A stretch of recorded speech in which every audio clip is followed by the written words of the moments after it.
asking the questions mainstream journalists will never ask. This is your Richie Allen Show on richieallen.co.uk, Fab Radio 2 in Manchester, and triggerwarning.tv. You know, it's terrific to be welcoming back my first guest to this program. I did say at the beginning of the program, and I meant it, that Confessions of an Economic Hitman is one of, if not the most important books that I've ever read.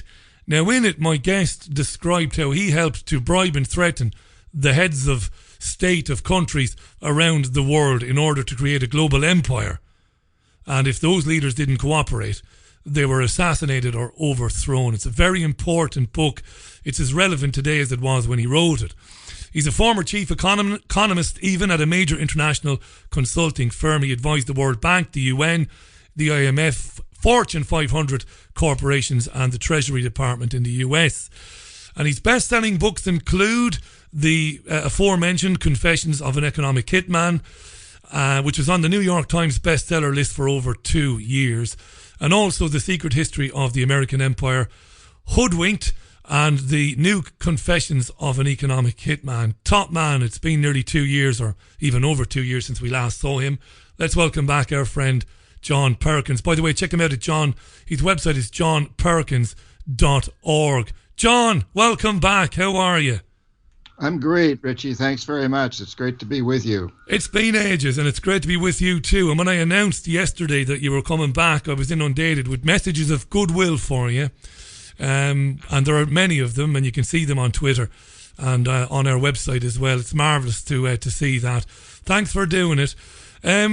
We won't dwell on this because I know you're tired of asking this question, but because this show goes out on commercial radio and we have a lot of listeners who are new to this information, do you want to briefly remind us what an economic hitman is, and importantly, are these people operating today in 2018? Well, let me start by saying they certainly are still operating. It's bigger and more nefarious than ever. That's why I wrote the follow-up to the old Confessions, which was 2004. So about a year ago, I came out with the new Confessions, which really updates. And it says that, you know, what we used to do, what I did as an economic hitman in developing countries now has come back to strike Europe, the British Isles, the United States, what we call the developed countries. So what I did in my day was I had a staff of close to 50 people, at different times up to 50 people. My job was to identify countries with resources that corporations wanted, like oil, primarily what we call third world countries, and arrange huge loans to those countries from the World Bank or one of its sister organizations. But the money didn't go to the country. It went to our own corporations to build infrastructure projects in that country, things like power plants and industrial parks that benefited our companies, the ones that built these projects, made huge profits off them, and a few wealthy families in those countries who own the commercial establishments, the banks, the industries, the ones who could use this infrastructure, but left most of the country holding a huge debt. So it really hurt the average citizen and the poor people because money was diverted from health care and education and other social services to pay off the interest on the loan. And in the end, the loans were never repaid, the principal. So then we'd go back in and say, hey, sell your oil or whatever the resource was real cheap to our corporations without any environmental or social regulations, privatize your water and sewage systems, your electric utilities, your jails, your schools, sell them to our investors. Let us build a military base on your soil, these sorts of things. And when the governments of these countries would not accept the game that we were playing, the deals that I offered, then people called jackals would go in and either assassinate the leaders or overthrow them in coups. And that's really the system that I was under. Now, in more recent years, it's come back that every major corporation now has its equivalent of economic hitmen who go out and try to arrange good tax deals in various countries, pit countries against each other for better tax deals, for better labor wages, and less environmental restrictions, and so on and so forth. And as you well know, individuals in Europe and in the British Isles and in the United States are hit by increasing amounts of debt for education, health care, all credit card debt. When so it's that same kind of system that enslaves people in debt, and when people are enslaved in debt, they don't take actions to make the changes that we really must see in the world today. Yeah, and I got to mention again, if people haven't read Confessions or the new Confessions of an Economic Hitman, check them out. It is one of those books, John. I've said it for years, even before I first spoke with you back in 2009. It's in no way to downplay the importance of the book. It's about the best entry-level read you can give to somebody who really hasn't a clue what's going on. I can't pay it any higher compliment than that. It really is. Go to johnperkins.org, folks. So the way they do it has changed a bit, John. I always put out to our listeners, when someone like yourself is coming on, send us a few questions for John. A lot of people are talking about the European Union and how countries are desperately trying to get out of it, or at least the peoples of those countries like Italy, Greece, of course, we've seen tried and failed, and other countries trying to get out of it. And a lot of people are saying, well, surely the European Union, one of the reasons it was set up was to do that very thing you described so eloquently a few minutes ago, which was basically to become a kind of an asset grab for all the really important, the real wealth of all the countries of Europe. You see it like that as well, I'm guessing. Well, certainly I do, and particularly the idea of having one currency throughout Europe really played in the hands of big corporations. That made life much easier. The relaxing of borders, the fact that you could move people and goods and services across borders much more easily, that helped these big corporations. However, I also think that the big corporations recently have been a little afraid. I think they're part of there's always a story behind the story, Richie. And I think that they were beginning to see that the European Union was coming together to come across with more unified and fairer social laws, employment laws, environmental laws. So the big corporations prefer that there be some countries where labor is really cheap and other countries where environmental restrictions are very loose, very lax. And I think the European Union was beginning to move in a direction that scared some big corporations, that they were going to have level the playing field across countries. So there may be a story behind the story here where corporations, they want to have one currency, and they want to have lax borders that they can move goods and services and people across, but they don't want to have a systemic series of laws and regulations that create more social justice and environmental restrictions across the board. Yeah, it's an interesting one, this, because the UK electorate voted to leave in 2016. We've seen anti-European Union governments come in Spain, obviously, most recently in Spain, very recently Italy. People have had enough of it. They've had enough of low wages. They've had enough of the sorts of corruption that you've talked about for years and years and years. But there are certainly more aspects to it. A question I was asked... Go ahead, John, jump in. Well, yeah. So in these austerity programs that have been implemented in so many of these countries are, that's typical of what the World Bank does. That's typical. You don't make the corporations pay. You don't make the wealthy people pay. You make the average citizen or the poorer people pay. And we're seeing a tremendous rebellion against that in many parts of Europe, and we're also seeing it in Latin America and other countries. So people are beginning to wake up to the fact that these programs are there just to benefit the wealthy and take a greater toll on the middle class and the poor. I was asked to put to you as well. I don't know, how much you've looked into this character, but a name that's come up a lot in the last few years.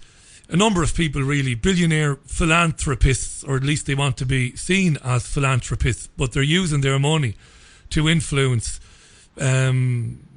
uprisings, coups, whatever it be, in certain parts of the world. We're hearing a lot about people like George Soros. It's interesting, John, that the Russian president, I know you met the Russian president last year or the year before, you're in Russia. People can read about that at johnperkins.org.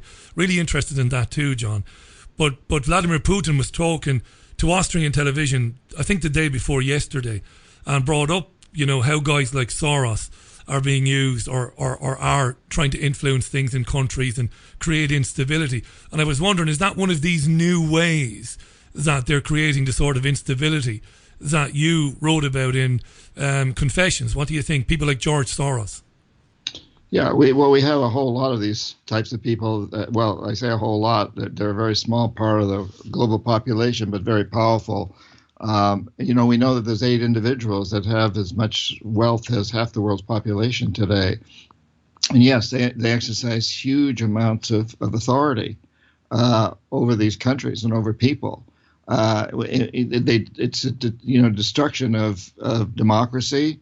In the United States, democracy has been totally turned on its head by the wealthy. There's no question that our idea of one person, one vote no longer holds in the United States.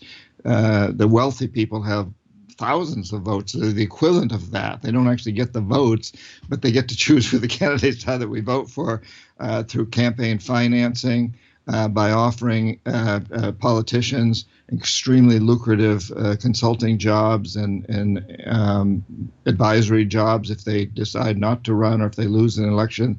There's all kinds of bribes that are going on, and a lot of them are theoretical. They're legal under the law. They shouldn't be. They're crimes, but they're not crimes because we've created laws in the United States and much of the world that allow this to happen. Soros is one example of that. He's certainly not the only one, and probably not the most powerful one either, although he's certainly got plenty of power. Absolutely right. John Perkins is our guest. It's great to catch up with you again, John. I'm like a child. When I first started making programs like this back in the late 2000s, you were one of the first people I got on when I was starting to see things a bit differently myself. I've never forgotten it, or reading the book either. JohnPerkins.org is John's website. There's also a terrific TED Talk on YouTube. It's on John's own YouTube channel. Check it out there. It's about 18-19 minutes long. It's terrific. It's really good, really important. Share it with people who are just starting to see, through the lies and the deception of the media. I don't know if you got this. You probably didn't. You're a busy man. But late in the day today, I sent you an article written for foreignpolicy.com by Jose Cardenas. Now, some of our listeners will know who he is, some won't, but he used to work for the George W. Bush administration. He used to oversee Latin American policy for the George W. Bush administration. I'm not going to swear and use bad language with John on the program with me. And it's not funny either, but this guy has written an article basically calling for a coup in Venezuela. Now, John, I don't know what you think. I've always been sympathetic. I do know what you think. I've always been sympathetic to the Bolivar movement. I've been sympathetic to Chavez and what he tried to do.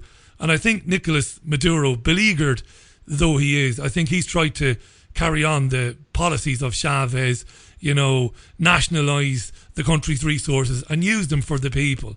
He's under enormous pressure now, John. There's no doubt about that. What do you make of openly calling in, a very, very widely read publication, openly calling for a coup? It's in plain sight, John. They're not hiding this stuff anymore.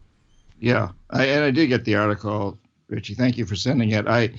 It's outrageous to call for a coup of another country. The United States has no right to do these things, and yet, of course, we've done that many times. We've been involved in many coups, including in Venezuela and elsewhere. I think it's a terrible, terrible thing. We have no right to exercise that kind of authority. You get back to the Soros thing, where Soros, Soros, when he established one of his funds in Europe, says, Europe. He talked about Europe needing to wake up and recognize it's under attack from Russia. Yeah, I was recently in Russia, as you mentioned. Putin's done a lot of bad things. I have no doubt about that. There's been a lot of corruption under his government and so on and so forth. What government hasn't? Yes. But I think that the Russians very much see that they are under attack from NATO, the United States, and Europe. Putin has gone on record of saying NATO was created as a counter, to counter the Warsaw Pact. The Warsaw Pact doesn't exist anymore. Why is there a NATO?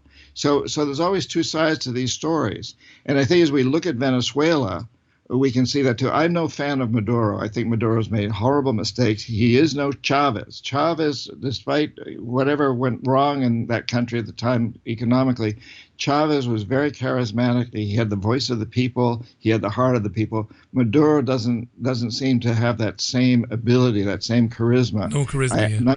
I'm not sure what Maduro is doing. Venezuela is a mess. There's no question.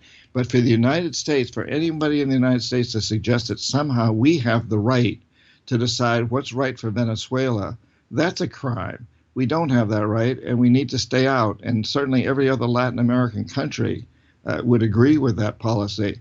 And what we're talking about doing is what we tried to do in Cuba, which was overthrow a government there. And we never did it successfully, and as a result, it caused tremendous hatred toward us from many Latin American countries and African countries and Asian countries around the world who saw this bullying by the American government. It's what's being threatened again in Venezuela, and I think it's absolutely despicable. Yeah, it's outrageous. It absolutely is right. Do you think that, I agree with you in terms of the charisma of Maduro or the lack of it. Chavez did well in meeting with Rousseff and so many South American leaders that want, and nobody knows more about this than you, of course, to create an alliance to kind of fight back against the imperialist tactics of the US and the US's allies. Do you think that, the United States, its allies, the UK, Israel and other countries, Saudi Arabia, they were able to manipulate the markets to make things very, very difficult for those countries? I think that's one of the things that they find very difficult to counter, John. Well, yes, and it's not just manipulating the markets. It's been something much more outright there. So I can speak much more specifically about Ecuador, for example. Ecuador had an elected president, Rafael Correa, who had an MBA and a PhD in economics, an MBA from a Belgian college, a PhD from a U.S. university, extremely well knowledgeable in economics, and he was taking a very strong stance of making sure that the oil companies stayed out of the Amazon regions of Ecuador and that they paid a fair share of their profits to the Ecuadorian people. There was a tremendous pressure put on him to change. I know economic hitmen went down to try to pressure him. And then the President Zelaya of Honduras, who was a friend of Correa's and was instituting incredible social reforms there, wanted to almost double the extremely low wage rate and keep foreign companies from owning huge amounts of land, which was a huge threat to Dole and Chiquita and other U.S. corporations. Pressure was put on him by economic hitmen. It failed. So he was overthrown in a coup and replaced by a terrible set of dictators that still run Honduras, and it's probably the most dangerous country in the hemisphere, maybe in the world outside of absolute total war zones like Iraq and Afghanistan. And Correa watched this and felt threatened by it. And then there was a coup launched against him. But it was a coup that was intended to fail because I have no doubt the CIA was involved. But they used the chief of police of Quito, and the army stood behind Correa. Well, the CIA very well knows that no coup in Latin America ever succeeds unless the army's behind it, the local army. They weren't in this case. So I think the coup was an attempt to keep Correa in power because he was a very strong president, but also to send a huge warning, a shot across the bow. And that attempted coup that he survived because the army stood behind him, and what happened just a few months before that in Honduras, convinced Correa to totally modify his position. And suddenly he opens the Amazon up to the oil companies. He doesn't pressure them nearly as hard as he did before to share profits. He totally changed his views and stayed in power through his elected terms. So, in addition to all the economic pressure we put on these countries, leaders in Latin America know that they are vulnerable to coups, that they are vulnerable to assassination. And so we have seen in recent years a very strong turn toward the right in Latin America. It had gone more and more democratic, especially after Chavez was able to withstand the CIA coup against him earlier in this century, and because he withstood that coup under the Bush administration and saw that the U.S. was basically kind of a paper tiger once he overcame the coup, then suddenly we had movements throughout 10 countries in Latin America that moved more toward progressive governments and democracy. And now that's changing. It's going back to the right because, let's say, the U.S., its allies in Britain and NATO have exerted all kinds of pressure on these governments, including things like with Dilma and Lula, these corruption charges. Probably has been some corruption. There's tremendous corruption in Brazil. There's tremendous corruption in our government in the United States. We know that, but that doesn't mean governments should get overthrown in that way. You deal with it on other levels. We've seen this consistently in Latin America, an attack on democracy in Latin America. John Perkins is our guest. We've got John for another 10 minutes or thereabouts. Go to johnperkins.org. If you haven't read Confessions of an Economic Hitman or the new Confessions of an Economic Hitman, I recommend you read them. If you have, do check out a copy of it and pass it on to somebody who hasn't, because it's really important stuff, this, and it's a great way of introducing people to, what's really going on. One of the things I've never asked you in the times we talked on TV, London, we talked on radio over the years. You've travelled everywhere in the world, and I've often wondered, are we kind of doomed in the West, in the kind of northern hemisphere West, because of our perceived success, because of our addiction to materialistic things? We've become selfish and we've become narcissistic. And what's amazing is, whenever I read, because I read your blog all the time, I read about you, I see the videos on YouTube. When you travel around the world, especially in the subcontinent, especially in Central and South America, Indonesia, people have food and they have a roof over their heads, but they're not materialistic, they're not selfish, and they don't seem to have narcissism. They seem to be more community spirited. I suppose, in a roundabout way, I'm saying we're screwed here. Maybe we'd all be better off decamping to these parts of the world to learn a bit about how not to be selfish and how to do things for one another. It's that life economy, John, the term that you coined, moving away from a death economy to a life economy. Are people in these places in the world, are they better than us, John? Spiritually better? Well, yeah, I mean, it's hard to generalize. If you take, I think if you take traditional cultures in these countries, the indigenous cultures as they are traditionally, yes, absolutely. They do practice something that I call a life economy, which is itself a renewable resource, so that you're constantly aware that everything you do has to be renewable. That's the tradition we all come from. Every one of us comes from one of those types of cultures if we go back far enough. However, in Latin America and so much other parts of the world, these indigenous cultures are being destroyed in essence by our educational systems, by missionaries, by our own attitudes. But I think we can learn from them, and why I continue. All right, we've just lost John momentarily there. His sound has gone down, so I'm just going to give him a quick call back, just to see can we do that. He dropped out there. It might be he's in an area where the coverage maybe dropped out momentarily. Just calling him back. Hopefully we'll be able to reconnect ASAP. It's 12 minutes to the top of the hour. By the way, it's the Richie Allen Show live on Fab Radio 2 here in the UK. Triggerwarning.tv and of course richieallen.co.uk. And I am struggling to get back with John there. I'm going to try him one more time. If I can't reach him, I'll take it for. And he's back. Sorry, John, you dropped out momentarily. My apologies. Sorry.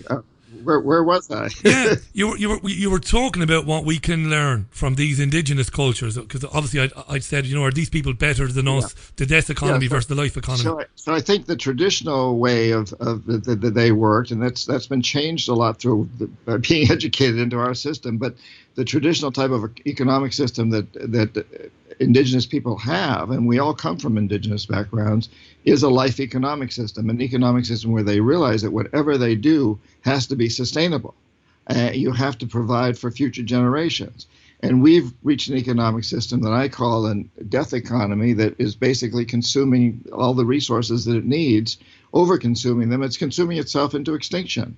We need to move into a life economy, an economic system that pays people to, instead of making war, or instead of making equipment that drills for more resources, that digs up the earth, cleans up the environment, cleans up pollution, regenerates destroyed environments, and creates new technologies that recycle and that use the sun even much more efficiently than we're using it today, and the wind and the air and so on and so forth. There's a huge opportunity here, Richie. We don't have to move back into living the way indigenous people lived in terms of our lifestyles, but what we do need to do is understand that we can create an economic system that is itself a renewable resource, and in doing so, we create a lot of jobs for people. We create good living conditions for people. We don't emphasize the extreme materialism of ripping up the earth. We do emphasize more of the spirituality and the pleasure that we get out of playing a role as part of this living planet rather than as looking at ourselves as outside the living planet, and it's something to be exploited and used up. Really good stuff, John. I saw you the other day when that story broke here about a whale being found with 80 plastic bags, grocery bags in its stomach. And I know you've talked so much over the years about the environment. And you think how needless that is, how absolutely stupid and how foolish that is, and the consequences that it probably will have for the next generation and the generation after. But I also thought at the same time, fair play to the media. You know, we bash the media all the time for what it doesn't cover. But when it covers stuff like this, I think, well, that's good stuff, that. Because if you can't get angry about something like that, you'll never get angry, right? I agree. And, you know, one of the things I push for in the United States is to switch our tax dollars. Instead of paying Raytheon and General Dynamics and these companies to make military equipment to kill people, let's pay them to make equipment that'll clean up that plastic, that'll mine the plastic that's in the ocean so the whales won't be eating it, and we'll reuse it. And also equipment that will clean up all the oil that's spilled around every oil site in the world, including gas stations throughout Europe and the United States and areas where oil has been drilled. I mean, there's a huge opportunity here to understand that taxes are investments. Let's invest them in things that are pro-life instead of against life. Brilliant. Hey, listen, just before we part company today, great to have you back on. Just about meeting Putin, I'm glad you said about the corruption, because when I bring it up, I get hammered for it. Because obviously, I say obviously, but anybody who's ever known my program will know that I would support Putin's support of Bashar al-Assad in Syria. He's, you know, as far as I'm concerned, it's my opinion, he's doing the right thing there, but it doesn't negate some of the corruption. I mean, I reported extensively on the Sochi Winter Olympics several years ago when it was a money grab fest by Putin and his cronies. He's no angel either. But he seems to be at the moment, John, standing in the way. He seems to be the only stumbling block in the way of absolute capitulation in the Middle East. What sense of him and the people around him did you get when you were in Russia last year?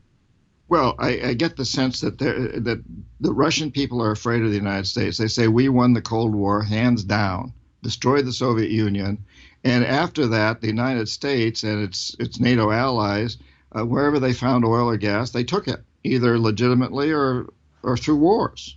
And Russia has a lot of oil and gas. So what I kept hearing is that they see Syria as being a gateway into Iran, and Iran as a gateway into Russia. They truly fear NATO and the United States as moving on Russia. And I think, you know, Putin, when I was there in St. Petersburg with him this last fall, he made the point very strongly that he does not support Assad. What he supports is stability. And right now he sees Assad as the only person that can keep stability. He says a little bit like what happened when Gaddafi was overthrown in Libya. Libya fell apart. And the same with Saddam Hussein in Iraq. Both of those countries are worse off without those leaders. And that's not to say that they were great leaders, but that the countries are much worse off today. And that's the point that Putin makes. Putin's done a lot of bad things, no question about it. What I liked when he was in St. Petersburg and I was there, one of the things he said is, listen, you know, there's this struggle between the NATO and the U.S. and Russia. It goes on, but he said what we've all got to recognize is there's 5 big problems that face all of us all over the world, and that's climate change, income inequality, the threat of nuclear holocaust, cybersecurity, and terrorism. He said let's all come together to confront those. That's a perception change. I think it's important for people to make a perception change. After you make a perception change, you get action changes. And I think I applaud Putin for making that perception change. I certainly don't applaud a lot of the actions he actually takes. But I think it's a little bit like when we talk about corporations greenwashing and becoming green because it's good for their promotion. But at the same time, when a company does that, something begins to change within them. A perception changes, and that over time will lead to changes in reality. Changes in perception create changes in reality. Brilliant. We all remember Ray. Was it Ray Anderson of Interface? Was it Ray who changed that company? Unbelievable man. Somebody I would have loved to have got on this program. This is the absolute final question. We've got 90 seconds. I've been asked to put this to you. There's a lot of very upset people. There's a lot of negative energy around among those who believed the things said by the candidate Donald J. Trump in the run-up to the 2016 election. He said all the right things, John, didn't he? You know, we're going to stop this interventionism overseas.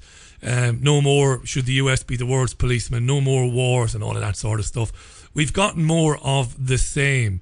Do you think that might be a good thing, that so many people bought into him and they believe the policies that he said he would implement? Is it a good thing that, you know, maybe more people will wake up that this can't work at the ballot box with these guys. We can't change things through going to vote every 4 years. One of these, you know, candidates who tells all these stories, all these lies. What do you think of Trump, the people who voted for them, how they're feeling now?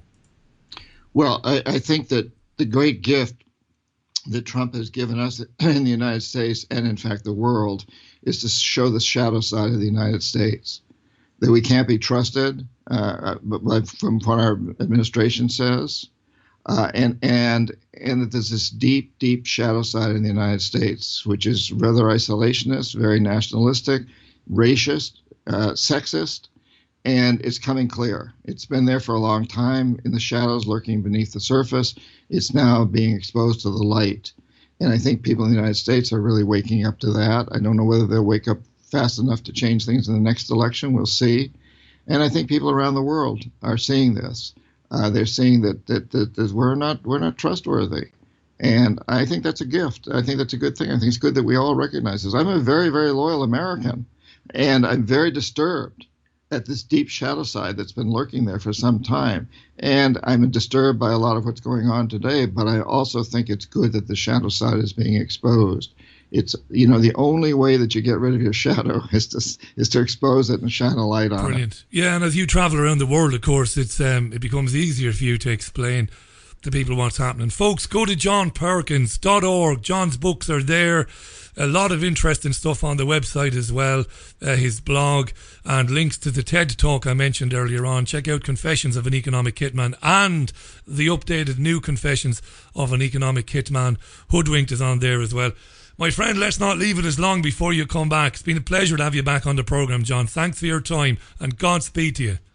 You're welcome, Richie. Thank you. Thanks for all you do to spread light on the shadows. On the shadows. Really look forward to the next time. Thanks, John. It's an honour. Take care. Bye for now. John Perkins live on the line to us from Seattle there. Great to have him back on the programme.